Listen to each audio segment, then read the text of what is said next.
The TST R002 arrives in a shipment that immediately defies expectations for a sub-$1,000 e-bike.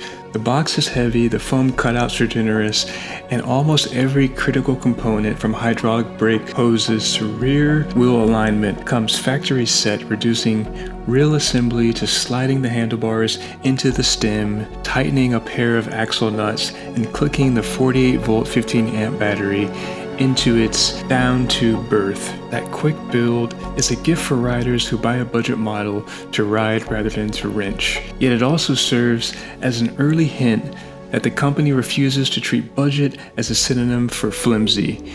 Welds are broad and even, every threaded hole is fitted with a steel insert, and the battery housing is metal instead of plastic. Those details set a confident tone before the first turn of the pedals.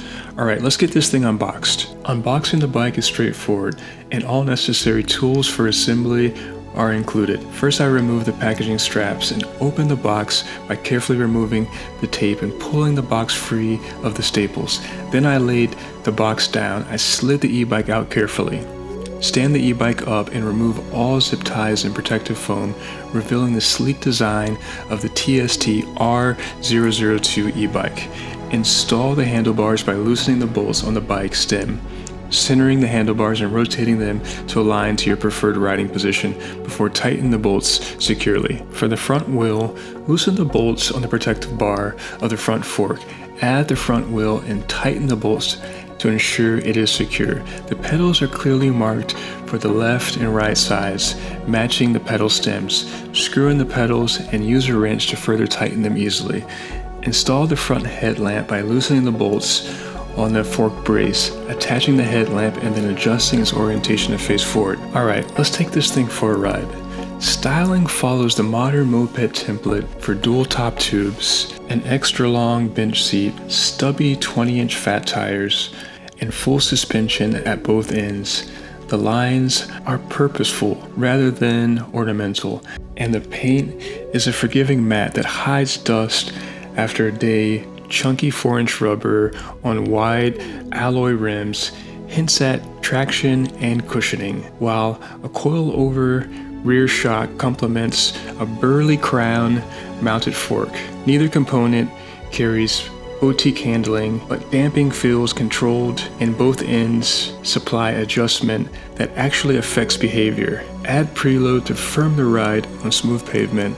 Back it off to let the wheels float over chatter. That capacity to tailor the ride is rare among machines in this price class and becomes vital once uneven dirt or broken asphalt enter the route. Power comes from a rear hub motor rated at 1500 watts peak and 90 Newton meters of torque, and the numbers feel honest rather than promotional. From a standstill, a half-twist throttle hurls the bike past 20 miles per hour in a handful of seconds, and pedal assist adds its assistance smoothly once the crank begins turning.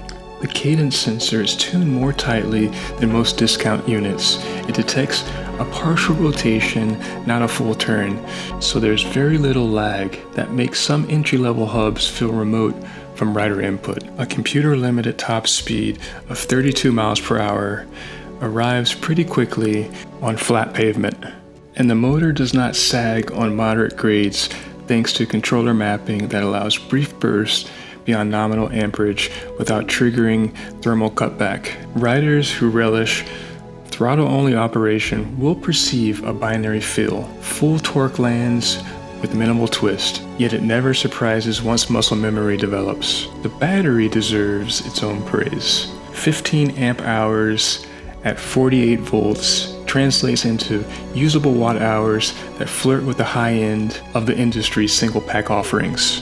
But what matters more is how that capacity is delivered. Individual cells are wrapped in a rigid alloy sleeve that locks into the frame with an audible clunk, and the harness is silicone potted against vibration. Quick charging claims of 4 hours proved accurate in testing, even when the pack was still warm from use. Range, of course, fluctuates with terrain and riding style, but after a 40-mile loop that mixed throttle burst, assist level 3 cruising, and ample climbing, left 2 of 5 bars remaining. Solid evidence that the optimistic 65-mile marketing figure, while only achievable under mild conditions, is not all smoke and mirrors. Component choice leans on proven staples rather than marketing flash. A Shimano 7-speed derailleur shifts smoothly once properly adjusted, and its gear range works well with the motor's torque.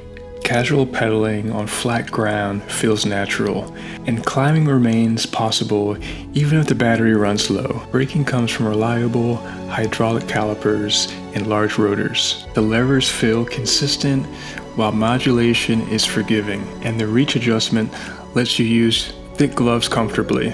On steep descents, the brakes stay quiet and effective, showing they handle heat well. Unlike many budget e-bikes that skimp on braking, the R002 inspires confidence when slowing down. Comfort matters on longer rides, and the wide seat helps.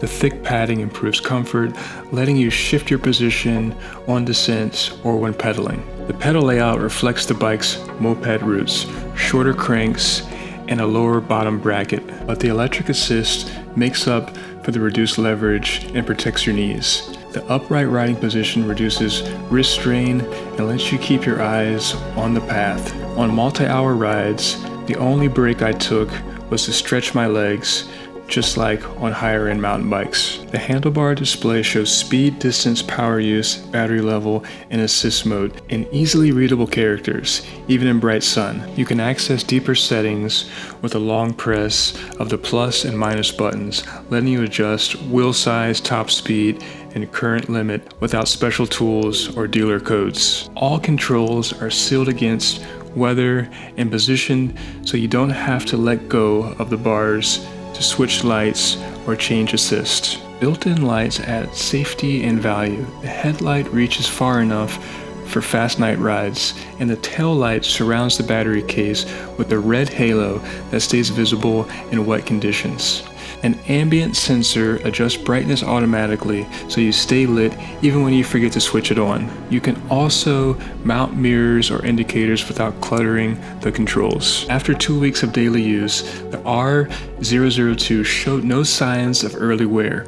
The wheels stayed true, spokes kept their tension, and the suspension pivots remained tight, with only a minor adjustment needed was on a passenger peg that became a little bit loose. There are minor improvements. A gentler throttle response would help at low speeds. Taller riders might want a higher seat, and adding a derailleur cover and a small horn could complete the package. These are minor refinements rather than major flaws, and any home mechanic can make these adjustments. Compared to rivals, the R002 is unique in offering full suspension, hydraulic brakes, a 15-amp battery, and true 20 miles per hour performance for under $1,000. Some bikes promise dual batteries or more top speed but cut corners on parts or cost twice as much. Others drop rear suspension or use basic parts for brakes that fade on long descents. TST focused on core features that riders need,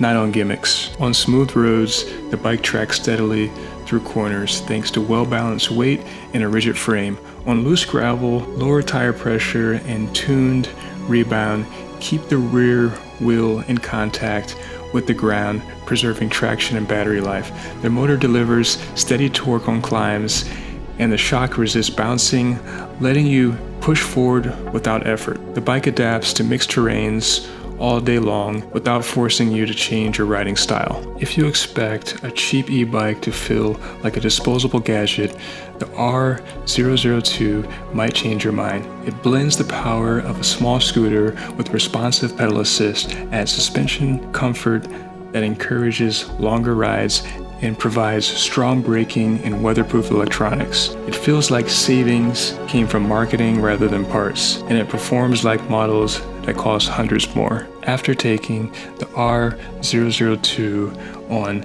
pavement, asphalt, dirt, and gravel, my confidence in the R002 has grown. The motor never overheated, the brakes stayed firm, and the suspension never bottomed harshly. The battery carried me on lengthy loops, yet was light enough to remove for charging. Every time I reconnected the battery pack, the bike was ready for another ride. For anyone looking to enter high-power, full suspension electric riding without overspending, few options match the R002's solid combination of power, stability, and practical design. This budget e-bike stands out as a dependable companion rather than a short-lived purchase. Thanks for watching, and if you're new here, don't forget to hit the subscribe button and join us on this electrifying journey. This is Jeremy Vinny signing off. We'll see you on the next one.